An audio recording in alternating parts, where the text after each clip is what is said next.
पाकिस्तान ने जारी किया है। पाकिस्तान, हमने ये जारी किया पाकिस्तान ने। इसमें जो तीर का निशान है ये दिखा रहा है मिसाइल किस तरह आया और कैसे ये यहां से जाकर यहां मियां चन्नू पे जाके गिर गया। यहां पर देखिए कैसे मिसाइल ने सबसे पहले अपने से अगर मिस फायर होगा तो सीधे जाएगा, अपने से मिस फायर होगा तो सीधे, ये टर्न नहीं मार सकता है अपने से, माल फंक्शन की वजह से, गड़बड़ी की वजह से 90 डिग्री का कर्व नहीं मार सकता जब तक उसको पाथ फाइंड नहीं किया गया होगा, पहले से नहीं बताया गया हो। तो पहला 90 डिग्री टर्न अपने से नहीं मारा गया होगा। दूसरा, इस मिसाइल में कोऑर्डिनेशन फिक्स था। किसी भी मिसाइल को मारने से पहले उसका जीपीएस लोकेशन कोऑर्डिनेशन फिक्स किया जाता है कि यहीं पर जाना है, लेकिन इसमें कोई बारूद नहीं था। देखिए अमूमन यही होता है कि पहले उसमें बारूद यानी वारहेड भरा जाता है, पहले उसमें वारहेड भरा जाता है, तो इसमें वारहेड था नहीं। जब वारहेड भर दिया जाता है तब उस मिसाइल में फीड किया जाता है कि इस मिसाइल को जाना कहाँ है। तो इस मिसाइल में जाना कहाँ है ये फीड कर दिया गया था और वारहेड नहीं फीड किया गया था। और जाना भी कहाँ है, मियां चन्नू पे। यहाँ ना कोई स्ट्रेटेजिक लोकेशन है, ना कोई सेना का स्कूल है, कुछ भी ऐसा नहीं है। जानबूझ के भारत ने मिसाइल का वारहेड हटाया कि किसी की जान माल की हानि ना हो, और ऐसे जगह को चुन लिया जहां कोई स्ट्रेटेजिक महत्व नहीं है कि बवाल ना होगा। बस हमें मिसाइल घुसा के बवाल करना था, भयंकर बवाल नहीं कराना था। एक और देखिएगा, इस मिसाइल को अगर देखेंगे तो 104 किलोमीटर से ज्यादा ये भारत में रही है, 124 किलोमीटर गई है, उसके बाद भी ये एक्स्ट्रा गई है। यानी इस मिसाइल की रेंज जो थी वो 290 किलोमीटर ही है। इस मिसाइल की रेंज 290 किलोमीटर, लेकिन ससुराई ब्रह्मोस मिसाइल 320 किलोमीटर कैसे चल गया। लगभग ये 30 से 40 किलोमीटर एक्स्ट्रा चला है। देखिए ये पाकिस्तान का ही नक्शा ही दिखा रहा है कि 33 किलोमीटर एक्स्ट्रा चल गया है। बवाल है भैया, रेंज से 33 कैसे। तो कोई भी चीज को फेंकते हैं तो जब रेंज खत्म हो जाता है तो आराम से गिरता है। तो ब्रह्मोस और आगे गया था यहाँ पर। इस दौरान भी इसे सेल्फ डिस्ट्रॉय नहीं किया गया, यानी भारत से बैठ के ऑपरेशन टुकुर टुकुर देख रहा था, जानबूझ के किया गया है इसको। अगला देखिए, और भी ये खुद पाकिस्तान कर रहा है, उसको समझाते हैं। ये उनके ISPR है, inter service public relation, ISPR। समझ में आ गया? ISPR समझो, समझो, तोरा नहीं पता अभी यहाँ पे। पहला इनका कहना है कि हम उस पर नजर बनाए हुए थे। देखिए इन निकम्मों को, इसके देश में 124 किलोमीटर कोई मिसाइल घुस गई, इसको ये लोग अपने रडार में बस नजर बनाए हुए थे। ये खुद कह रहा है कि हमने बस उसको ट्रैक किया, उसको 124 किलोमीटर, क्योंकि उस मिसाइल की रफ्तार इतनी ज्यादा थी, 3 मैक की थी, कि हम उसे मार के नहीं गिराए। जबकि जब भी कोई एयरफोर्स में कोई दूसरी देश का जहाज या कुछ भी हॉस्टाइल सिचुएशन में कोई चीज एंट्री करता है तो स्टैंडर्ड ऑफ प्रोसीजर SOP जो कहता है कि सबसे पहले उसको मार के गिराओ। तो इन लोगों ने मारा नहीं वहां पर। 124 किलोमीटर जब ये घुसा है तो कई बड़े शहरों के ऊपर से क्रॉस करके गुजरा है, कई हाई वैल्यू टारगेट को क्रॉस करके गुजरा है। क्या पता वहीं गिर जाता। तो इससे यह साबित हो जाता है कि इनके पास ब्रह्मोस को मार के गिराने की क्षमता है ही नहीं, वरना इतने हाई वैल्यू टारगेट के ऊपर से गया है, वहीं गिर जाता तब क्या हो जाता। ब्रह्मोस न्यूक्लियर कैपेबल मिसाइल है, यानी इनके देश के ऊपर से इतनी बड़ी मिसाइल चली गई। ये लोग केवल और केवल बेशरम लोग कह रहे हैं कि हम उसे ट्रैक कर रहे थे। करते रहो ट्रैक, यहां से इतना डिग्री कर्व मार के तुम्हारे यहाँ आके गिर गया। पाकिस्तान इसे मार के गिरा भी नहीं सकता क्योंकि ब्रह्मोस 3 मैक से चलती है। इसके पाकिस्तान के पास चाइनीज रडार है, इन चाइनीज रडार की हेल्प से इसके पास 2 तरह के मिसाइल क्षमता है। एक HQ-7 है, ये 30 से 40 किलोमीटर की दूर की मिसाइलों को मारता है। एक HQ-9 है, ये लगभग 150 किलोमीटर मार सकता है। ये दोनों चाइना का है। इस सबको पता नहीं चला कहाँ चल गया यहाँ पे, इन सब किसी काम का नहीं। अब इससे चाइना भी घुस आया है क्योंकि उसका ऑर्डर दे रखा था।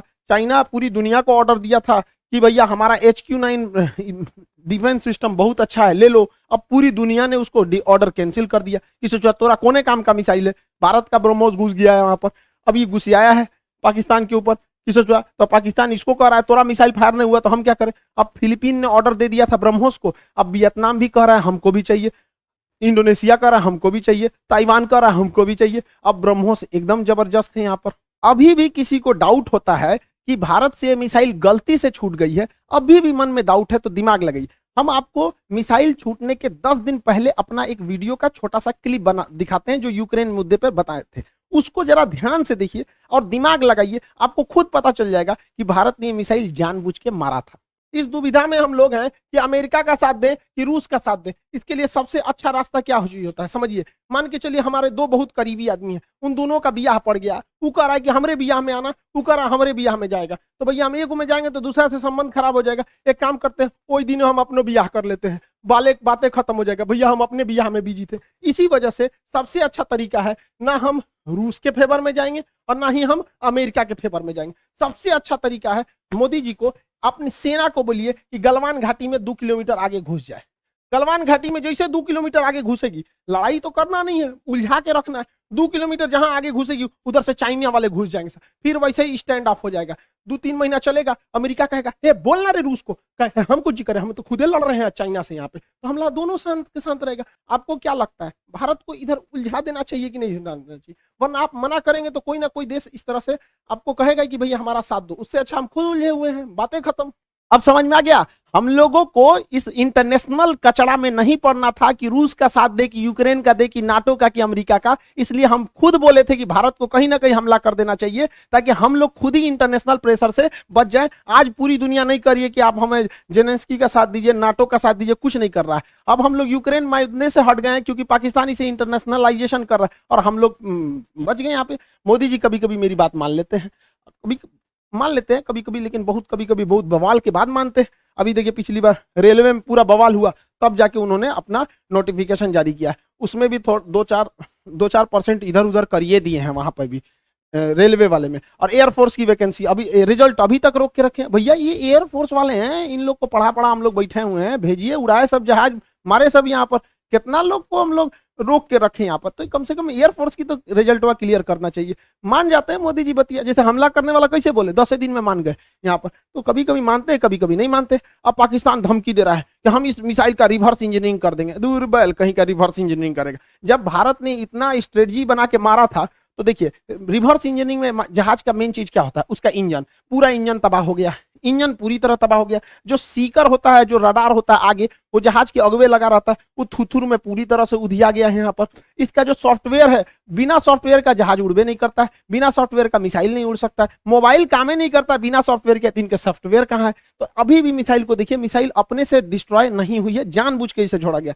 तो पाकिस्तान कर रहा है, ये किस धातु का बना है ये हम पता कर लेंगे। रे ससुराल लोल, अगर तुम ये पता कर लेगा किस धातु का है, तो तुम अभी तक बना चुका रहता कि किस धातु का है। धातु पता करके बता, इंटरनेट पे मिलता है, हमरा से पूछ लियो, आके हमसे पूछ लियो। केमिस्ट्री में जब मेटलर्जी चैप्टर पढ़ाएंगे ना, धातु कर्म चैप्टर पढ़ाएंगे, धातु शोधन, सांद्रण, निस्तापन, भंजन, वहीं बता देंगे मेटलर्जी में तुमको। ब्रह्मोस का खोजेंगे लोल कहीं का, कौन सी बचल है ब्रह्मोस में? कुछ नहीं मिलने वाला है। लेकिन हाँ, ये बवाल कहेगा हमने ब्रह्मोस का कॉपी बना लिया, अमेरिका के टॉमहॉक का हमने कॉपी किया था, हमने कॉपी बना लिया। ऐसा कुछ कॉपी नहीं बना पाएंगे, क्योंकि बहुत ही